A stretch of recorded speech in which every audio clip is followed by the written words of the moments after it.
Hello friends, welcome back to the channel. मैं हूं आशीष और स्वागत है आपका अपने इस यूट्यूब चैनल में। एलटीपी कैलकुलेटर से आप किस तरीके से प्रॉफिट निकाल सकते हैं, किस तरीके से प्रॉफिटेबल ट्रेडर बन सकते हैं, उससे वो जानने से पहले आपको एक बात को समझना होगा। ठीक है, आपको ट्रेडिंग में अलग अलग स्टाइल अपनानी पड़ेगी। ठीक है, मैं आपको जो बात बताने वाला हूँ आज, वो बहुत इंपॉर्टेंट वीडियो। इस वीडियो को लास्ट तक देखना, तो आपको बहुत सारी बातें जो है वो ऑप्शन ट्रेडिंग की, स्टॉक ट्रेडिंग की, बहुत सारी मार्केट की बातें आज क्लियर होने वाली है। ठीक है, तो मैं ये आपको बताना चाहता हूँ कि मार्केट में अगर आप ट्रेड कर रहे हो एक तरीके का, लेट्स से आप ऑप्शन बाइंग कर रहे हो, तो सिर्फ ऑप्शन बाइंग कर रहे हो, ठीक है ना, तो उसमें आपको मतलब कभी कभी प्रॉफिट होगा, कुछ टाइम में प्रॉफिट होगा। जब मार्केट वोलाटाइल होगा या फिर डायरेक्शनल ट्रेड मिलेगा, तब आपको प्रॉफिट होगा। पर आपको हमेशा अगर मार्केट में प्रॉफिट करना है, तो ऑप्शन बाइंग भी करना पड़ेगा, आपको ऑप्शन सेलिंग भी करना पड़ेगा, और स्टैडल ट्रायंगल ये सब कुछ ट्राई करना पड़ेगा, वीकली रेंज को ट्रेड करना होगा, चार्ट ऑफ एक्यूरेसी 1.0 के सिनारियोस को, कौन से सिनारियो को ट्रेड करना है, ये सब कुछ आपको करना होगा। और ये वर्सेटाइल ट्रेडिंग होती है ना। आप ट्रेडर तभी बनोगे जब आप मार्केट के अकॉर्डिंग अपने आप को चेंज करोगे, और जिस तरीके के मार्केट का बिहेवियर है उस तरीके से अगर आप ट्रेडिंग करोगे, तो आई एम श्योर आप प्रॉफिटेबल ट्रेडर बन सकते हो आने वाले टाइम में। ठीक है, उसके लिए प्रोसेस देना होता है, उसके लिए टाइम देना होता है, और उसके लिए बहुत कुछ सीखना पड़ता है। ओवरऑल थिंकिंग आपकी चेंज करनी पड़ती है, माइंडसेट बिल्ड करना पड़ता है। और वो सारी अगर आपको चीजें करनी है, तो आप वहां पर यूट्यूब पर नहीं कर सकते। ठीक है, आपको एक मेंटरशिप की जरूरत पड़ती है। ठीक है, मैं आपके लिए लेकर आया हूँ अपना एलटीपी कैलकुलेटर का कम्युनिटी बैचेस, जो कि नेक्स्ट मंथ से स्टार्ट होने वाला है। उसके लिए एडमिशन अभी ओपन हो गया है। ऊपर एक व्हाट्सएप नंबर चल रहा होगा एडमिशन ओपन का, उस पे आप इंक्वायरी कर सकते हो कि नेक्स्ट बैच कब शुरू होने वाली है, उसका फीस कितना है, क्या है, नहीं, आप मुझे व्हाट्सअप करके वो सारी चीजें जो है वो जान सकते हो। ठीक है, तो आज हम लोग देखने वाले हैं कि मैं 3 सीरीज कंटिन्यूअसली वीकली रेंज के ऊपर बना चुका हूँ। आपको ट्रेड भी दिया था मैंने बैंक निफ्टी के अंदर, उसका आज फाइनल रिजल्ट जो है वो देख लेते हैं। मैंने एक बात बताई थी आपको, अगर बैंक निफ्टी इतना नीचे गिरा है, करेक्ट, बैंक निफ्टी देखो वीकली रेंज के बॉटम पर आ चुका था बैंक निफ्टी, फिर भी 10,000 का प्रॉफिट दिख रहा था ब्रेक इवन के पास आ जाने के बाद भी। ये मैंने आपको एक कल वीडियो बना करके डाला था, ये अगर रिट्रेस करके ऊपर 45,500, 400, 600 ये सारे लेवल्स के ऊपर अगर जाता है, ठीक है, ये सारे लेवल्स के ऊपर अगर ये निकलता है, तो एक बहुत अच्छा 20,000 के अराउंड अराउंड हम लोगों को प्रॉफिट होने वाला है। ये मैंने आपको पिछले हफ्ते बना करके दी थी इस एक्सपायरी के लिए। कल बैंक निफ्टी की एक्सपायरी, उसका रिजल्ट देख लेते हैं। सबसे पहले रिजल्ट देख लेते हैं, और वो ट्रेड कैसे लिया, क्या लिया, वो भी हम लोग देखने वाले हैं। और कुछ स्टॉक्स के अंदर मैंने आज ट्रेड लिया था, उसका भी आपको रिजल्ट में आज दिखाने वाला हूँ। ठीक है, तो यहाँ पर आप देखो, मैंने यही जो पोजीशन है वो अभी देखो 146 114 के अंदर हम लोगों ने सेल किया था कॉल पुट को, और ऑलमोस्ट ये ₹2 बच चुका है, और ये ₹18 कल खुलते ही साथ ये हो सकता है जीरो पे ही, मतलब 1-2 रुपए बच जाए, और ये पूरा 23,000 का प्रॉफिट हम लोगों को मिले। अभी 21,500 भी बुरा नहीं है, आज के दिन भी हम लोग प्रॉफिट बुक कर सकते थे। इन अ वीक आप 20,000 रुपीज अर्न कर सकते हो ऑप्शन सेलिंग से भी। ठीक है, तो आपको समझना पड़ेगी सब चीजें। और ये ऑलरेडी मैं वीडियो बना करके रखा हूँ, अगर वो वीडियो नहीं देखा तो एंड स्क्रीन में वीडियो को दे दूंगा, ये वीडियो पहले आप देख लो। मैंने आज क्या ट्रेड किया था वो आप देख लो। मैं तैयारी करके बैठा था आज की फिन निफ्टी को सेल करना है, क्योंकि माहौल सब कुछ निगेटिव दिख रहा था। पर कहीं ना कहीं मुझे थोड़ा सा डेटा में कंफ्यूजन लगा, डेटा में डाउट आया, यहाँ पर मैंने भी सेल किया था, है ना, यहाँ पर मैंने इस पॉइंट पर मैंने सेल किया था। बहुत अच्छा एक प्रॉफिट चल रहा था, फिर बाद में आकर ये डे हाई क्रॉस किया, तो मुझे एग्जिट करनी पड़ी वो पोजीशन। ठीक है, उसके बाद में मैं फिर वापस ये कैंडल रिट्रेस करके, देखिए आप, ये कैंडल रिट्रेस करके वापस नीचे आया। फिर ये डे लो कभी क्रॉस नहीं किया, तो मैंने फिर सेलिंग के मूड में आया था, तो सेलिंग करना था मुझे।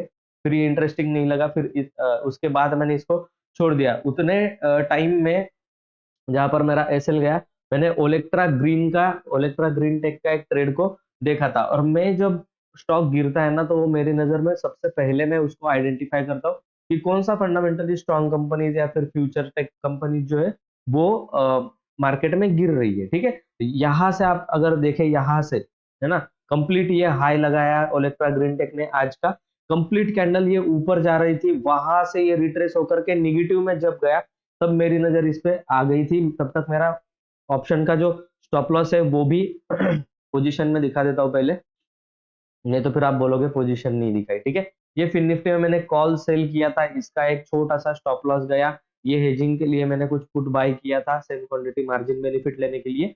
और ये पोजीशन का जब मेरा स्टॉप लॉस गया तो मैंने इस पोजीशन में फिर ओलेक्ट्रा ग्रीन के एक बहुत अच्छा प्रॉफिट इंट्राडे में ही हो गया। 100 पॉइंट कैप्चर किए पूरे के पूरे। 100 की क्वांटिटी थी, 100 की क्वांटिटी में 11,000 का प्रॉफिट भी बन सकता है 100 की क्वांटिटी में। ठीक है, आप इमेजिन करो।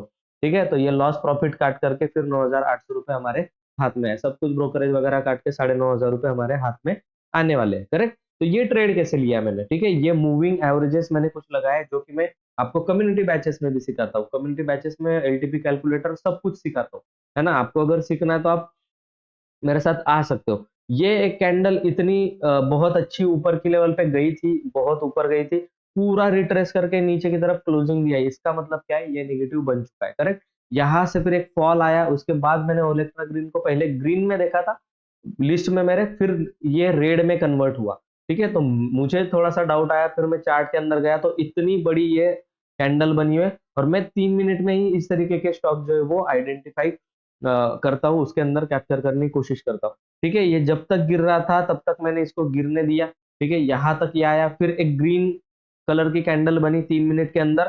ठीक है, आप देखो ये 5 डे मूविंग एवरेज के नीचे ही ट्रेड कर रहा है। करेक्ट, यहाँ पर एक क्लोजिंग आई, उसके बाद एक फिर से ये अगर लो ब्रेक करता तो फिर मैं इसको बाय नहीं करता।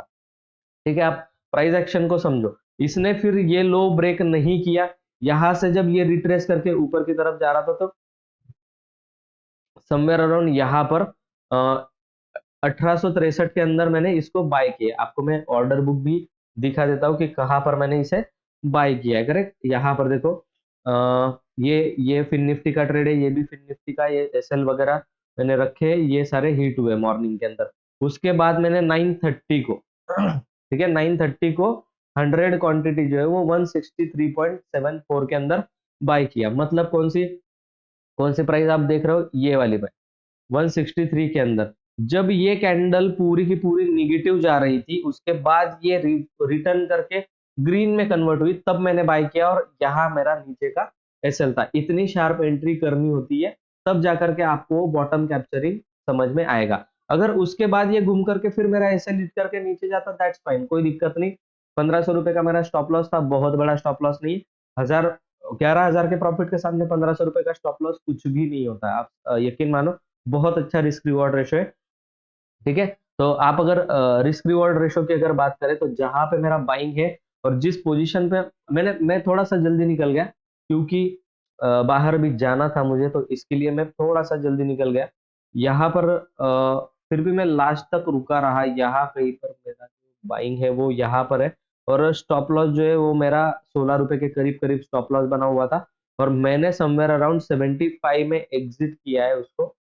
ठीक है, आपको मैं एग्जिट पॉइंट भी दिखा देता हूँ। ये मैंने एसएल रखा था 1975 में, मैंने इसको एग्जिट कर दिया। तो 1975 मतलब यहाँ नीचे कहीं आ रहा होगा, यहाँ, करेक्ट, यहाँ पर कहीं पर है।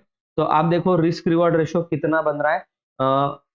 111 रुपए का प्रॉफिट हुआ है, पूरी की पूरी दक्षिणा इसने आज हम लोगों को दे दिए। और रिस्क रिवॉर्ड रेशो की अगर बात करें तो 1:6.94, अप्रोक्सीमेटली 1:7 का रिस्क रिवॉर्ड रेशो इंट्राडे में मैंने कैप्चर किया है। बहुत अच्छा, इसको अगर होल्ड करके रखता एंड तक तो मुझे करीब करीब 1:9 1:10 के रिस्क रिवॉर्ड रेशो का प्रॉफिट होता। दैट टू के नहीं, 150 पॉइंट्स के अराउंड अराउंड में अगर इसको लास्ट तक इसको होल्ड करके रखता इस कैंडल तक। ठीक है, जो कि 2000 के ऊपर जाकर के क्लोज की थी। उसके पहले ही मैं यहाँ कहीं पर निकल गया था, इस एरिया में निकल गया था, क्योंकि ये कंसोलिडेट करने लगा था फिर, और इसके बाद फिर नीचे भी ब्रेक कर सकता है।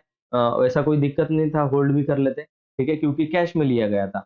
तो इस तरीके से आपको बॉटम कैप्चरिंग करनी होती है। करेक्ट, तो ये हुआ। आयशर मोटर का अभी न्यूज आया है, उनका प्रॉफिट सर्ज हुआ है। ठीक है, और बहुत ज्यादा वोलाटाइल होने के बाद आज स्टॉक जो है वो बहुत पहले ऊपर गया, फिर नीचे आया, फिर ये ऊपर गया। इस तरीके की वोलाटिलिटी दिखाने के बाद अगर हम लोगों को स्टॉक्स में आयशर मोटर के स्टॉक्स में और डिस्क्लेमर है, ये कोई बाय सेल रिकमेंडेशन नहीं है, आप भी इसी तरीके से ट्रेड करो। ऐसा मेरा कोई मानना नहीं है। मैं सिर्फ एजुकेशनल पर्पस की लर्निंग के लिए आपको ये स्टॉक्स मैं आपको बता रहा हूँ, ठीक है। तो यहाँ पर अगर आप देखें तो 3800 पर यहाँ कहीं पर आप लोगों को एक बहुत अच्छा सपोर्ट जो है वो इसका दिखाई देता है, करेक्ट। 3800 पर। अब यहाँ पर हम लोग अगर आयशर मोटर को मैंने ऑलरेडी लगा करके रखा है, यहाँ पर अगर देखें तो पुट राइटर्स हम लोगों को दिखाई देते हैं अच्छी खासी क्वांटिटी में। उसके बाद का जो सपोर्ट है वो 3700 का सपोर्ट हम लोगों को दिखाई देता है आयशर मोटर के अंदर। तो ये जो है अभी वो रैली ऊपर की तरफ कहाँ तक जा सकती है, तो समवेयर अराउंड इस हाई तक आप एक्सपेक्ट कर सकते हो कि 4000 के अराउंड अराउंड आप टारगेट पकड़ के चलो कि ये नेक्स्ट अगर अगर जाएगा ऊपर, ठीक है, तो 4000 के अराउंड अराउंड ये ऊपर की तरफ जा सकता है। एक बहुत अच्छा इसके अंदर पैटर्न भी बन रहा है, करेक्ट। आप देखो बॉटम लगाया इसने 3500 600 के करीब करीब का, और फिर एक बहुत अच्छी रैली दी ऊपर की तरफ से।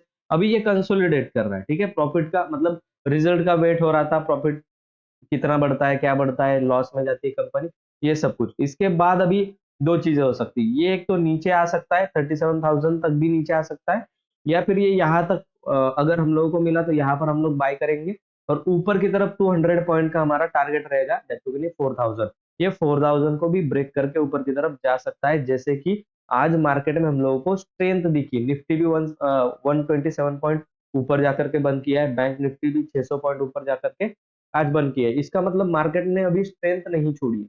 ये इसका ये मतलब नहीं कि यहाँ से मार्केट फिर से 2-3 हजार पॉइंट ऊपर की तरफ चला जाएगा, वेट करेगा, रुकेगा, साइडवेज जाएगा। क्योंकि आने वाले टाइम में आप सोचो रिजल्ट भी है इलेक्शन के, ठीक है। आप इलेक्शन है, उसके बाद इलेक्शन के रिजल्ट है, उसके बाद बजट है, तो बहुत सारे इवेंट जो है वो अभी आने वाले हैं। मार्च एंडिंग भी है, करेक्ट। तो टैक्सेशन ये सब कुछ चलेगा अभी। तो मार्केट जनरली इस मोमेंटम में मतलब बहुत कुछ बाइंग, बहुत बड़ा बाइंग नहीं होता, बहुत बड़ा सेलिंग भी नहीं होता, और करेक्शन करके साइडवेज मार्केट जो है वो अभी हमें दिखाई दे रहा है। तो ये बहुत अच्छा ऑप्शन सेलर के लिए मार्केट रहने वाला है यहाँ पर। और बहुत सारे स्टॉक जो है वो मैंने निकाल कर रखे हैं, जो कि मैं आपको कम्युनिटी बैचेस में प्रोवाइड करूंगा कि किस तरीके से आप उसमें ट्रेड कर सकते हो। तो बहुत अच्छा एक प्रॉफिट हुआ 9000 11000 के अराउंड अराउंड ओलेक्ट्रा में प्रॉफिट हुआ। तो ये स्टॉक्स में किस तरीके से ट्रेड किया जाता है, आप लोगों को अगर सीखना है, और मैं ये बोल रहा हूँ आपको कि बहुत बड़े बड़े प्रॉफिट बनते हैं, आप यकीन नहीं मानोगे, बहुत ही ज्यादा बड़े प्रॉफिट बनते हैं अगर आप प्राइस एक्शन के अकॉर्डिंग अगर इसको ट्रेड करेंगे। देखो किस तरीके का पैटर्न बन रहा है इसके अंदर, ठीक है। यहाँ से ऊपर जाता है, फिर नीचे आता है, नीचे आने के बाद आपको लेना है, फिर ऊपर जाने के बाद आपको निकालना है, नीचे आने के बाद आपको लेना है, फिर ऊपर जाने के बाद आपको एग्जिट करना है, फिर नीचे आने के बाद आपको लेना है। इसी तरीके का पैटर्न बना करके ये जाता है। या फिर अगर आप होल्ड करने की कैपेसिटी रखते हो तो इसी किसी तरीके के मूवमेंट में, लेट से अब यहाँ पर बाय कर लिया, करेक्ट, तो इसको होल्ड करके रखो, जब तक ये लेवल टूटता नहीं है होल्ड करके रखो, हो सकता है ये ऊपर की तरफ निकल जाए और बहुत बड़ा प्रॉफिट भी आपको दे दे। मुझे एक चीज पता है कि इसके अंदर फिर मूवमेंट होकर के फिर ये नीचे आता है, करेक्ट। तो इसके लिए फिर मैं इसको अभी एग्जिट कर दिया, जब नीचे आएगा तो फिर से ले लूंगा। आई होप ये सारी बातें आपको समझ में आई होगी। अगर आपको ये मेरा एनालिसिस सही लगता है, ठीक है, एलटीपी कैलकुलेटर के भी बहुत सारे वीडियो जो है वो भी आने वाले हैं मेरे। तो इसके अंदर अगर आप इंटरेस्टेड हो कम्युनिटी बैच ज्वाइन करने के लिए, तो नेक्स्ट मंथ के लिए एडमिशन ओपन है, आप ज्वाइन कर सकते हो। ये वीडियो अगर आपको अच्छा लगा है तो वीडियो को लाइक कर देना, चैनल में तो चैनल को सब्सक्राइब कर देना ऐसे इंटरेस्टिंग फैक्ट्स के लिए और वीडियोस के लिए। मैं मिलता हूँ आपको नेक्स्ट वीडियो में, तब तक के लिए गुड बाय।